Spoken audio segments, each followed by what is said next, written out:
Hello everyone, आज है 29 जनवरी और आज इस वीडियो में हम बात करने जा रहे हैं अदानी ग्रीन के बारे में, अदानी ग्रुप ऑफ कंपनीज के बारे में भी। आज काफ़ी अच्छा दिन रहा बाजार के लिए। आज अदानी के शेयर में काफ़ी अच्छी तेज़ी देखने को मिली। इतना ही नहीं, सेंसेक्स आज 1240 अंक की बढ़िया तेज़ी दिखाता हुआ नजर आया और अदानी के शेयर्स भी आज काफ़ी अच्छी तेज़ी दिखा ही रहे थे।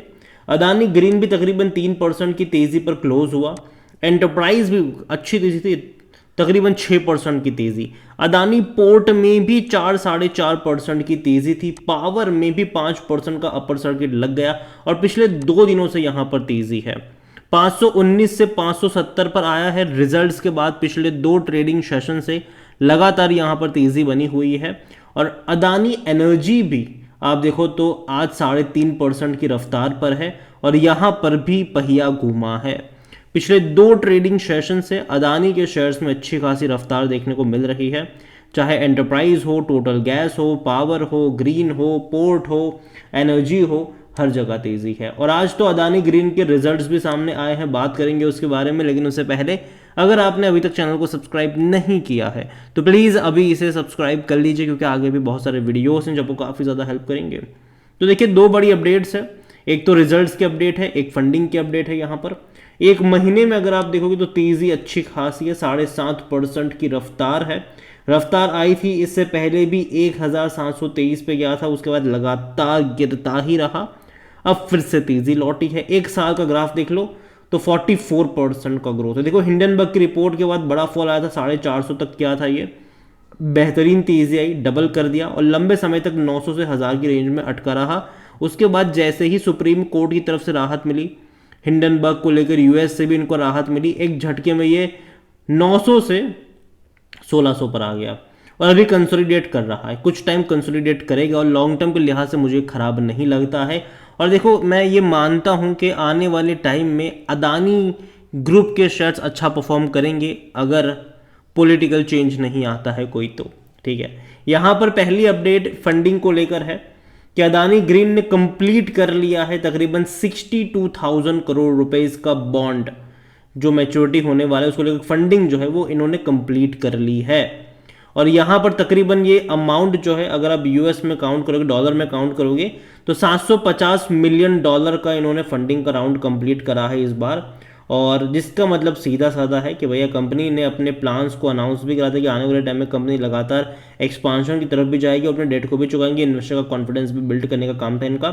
तो यहाँ पर in the statement of Monday, Adani green said it has completed the funding for $750 million और ये बड़ी बात है ये।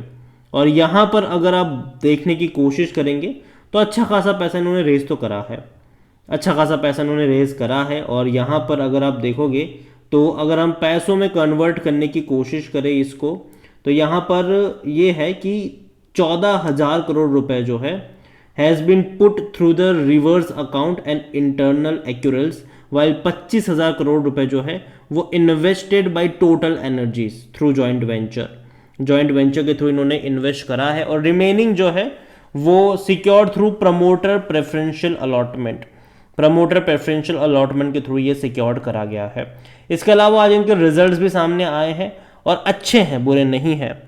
रेवेन्यू वाइज बहुत अच्छे हैं, प्रॉफिट वाइज डिबेटेबल है, क्योंकि अगर आप देखोगे तो रेवेन्यू में अच्छी तेज़ी है। 2,675 करोड़ का रेवेन्यू देखने को मिला है, जो इससे पहले के क्वार्टर में 2,590 करोड़ के आसपास का था। ग्रोथ डेफिनेटली है।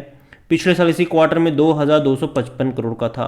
तो लगातार इनके रेवेन्यू में अच्छा खासा ग्रोथ देखने को मिल रहा है। लेकिन इस बार खर्चे बहुत ज़्यादा बढ़ गए इनके। जो खर्चा पहले के क्वार्टर में 2,160 करोड़ का था वो इस बार बढ़कर 2,365 करोड़ हो गया। और जनरली जो बहुत बड़ा खर्चा हुआ है पिछले क्वार्टर के मुकाबले वो कॉस्ट ऑफ इक्विपमेंट्स है। जो 218 करोड़ का कॉस्ट हुआ करता था वो सीधा 411 करोड़ पे चला गया।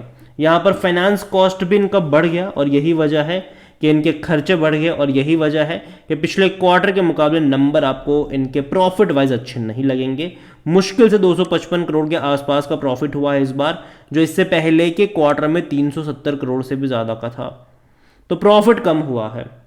लेकिन अगेन, जब मार्केट ऑन था तभी रिजल्ट्स आए थे, तो कोई नेगेटिव इम्पैक्ट तो नहीं देखने को मिला है। यहाँ पर पिछले साल से जनरली कंपेयर करा जाता है।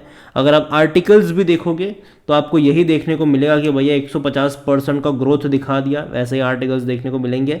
और क्योंकि पिछले साल इसी क्वार्टर में 103 करोड़ का प्रॉफिट था, इस बार बढ़ के 255 करोड़ हुआ है। और रेवेन्यू वाइज भी कह सकते हैं कि पिछले साल के मुकाबले अच्छा खासा ग्रोथ यहाँ पर देखने को मिल रहा है। वॉल्यूम्स की बात करी जाए तो 34 लाख से भी ज़्यादा की क्वांटिटी में यहाँ पर शेयर ट्रेड होते नजर आ रहे हैं।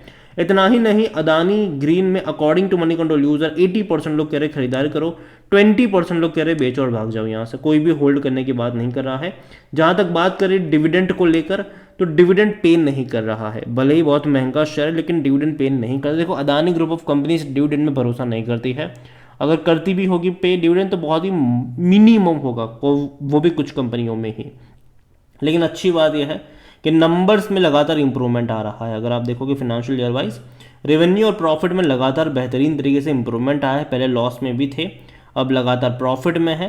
हालांकि इस बार का प्रॉफिट काफ़ी कम हुआ है, जो 2023 फाइनेंशियल ईयर में 914 करोड़ का प्रॉफिट था, इस बार वो कम है।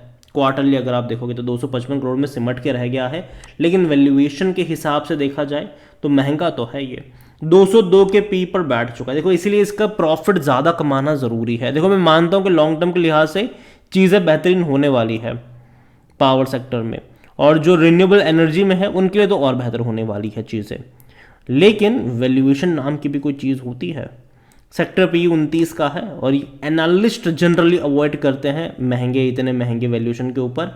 लेकिन अगर आप फाइनेंशियल्स देखोगे तो अच्छे हैं, इनके इंप्रूवमेंट आया है। लेकिन इस बार नंबर काफ़ी खराब है, क्योंकि मार्च में 508 करोड़ का प्रॉफिट था, जून में 322 करोड़, सितंबर में 372 करोड़ और इस बार मुश्किल से 255 करोड़।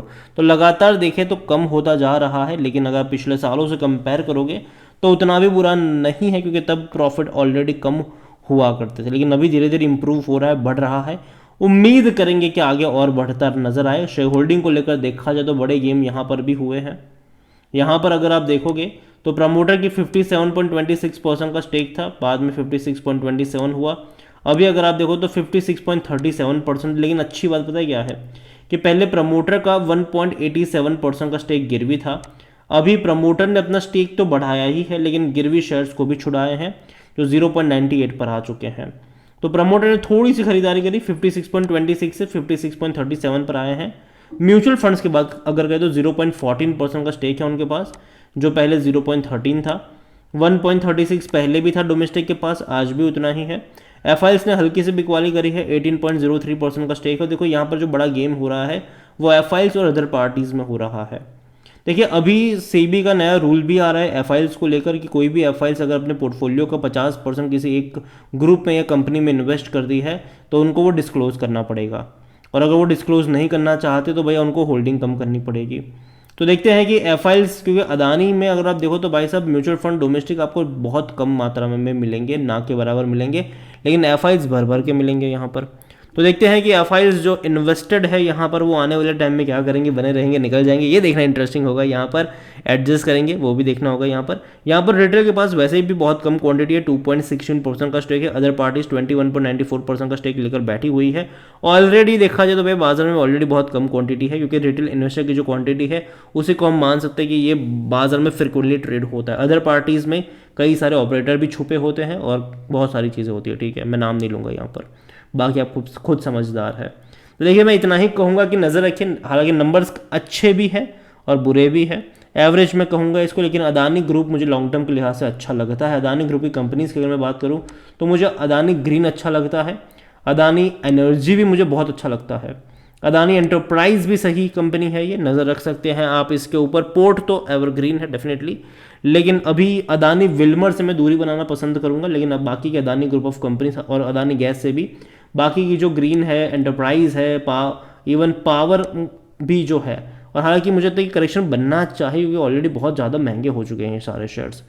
तो अदानी ग्रीन और अदानी ट्रांसमिशन मुझे अच्छे लगते हैं, बाय ऑन डिप्स के मौके डेफिनेटली यहाँ पर बन सकते हैं। और अदानी एंटरप्राइज में भी अगेन ये मेरा पर्सनल ओपिनियन है, कोई बाई सेल रिकमेंडेशन नहीं है, तो खुद से भी रिसर्च जरूर करिएगा। वीडियो को यहीं पे एंड करता हूँ, पसंद आया हो तो लाइक करें, शेयर करें, चैनल पर अगर पहली बार है तो प्लीज़ सब्सक्राइब करें। और अदानी ग्रुप की कौन सी कंपनी आपको पसंद है या फिर आपके पोर्टफोलियो में है वो भी आप मुझे कमेंट में लिख कर बता सकते हैं। Thank you.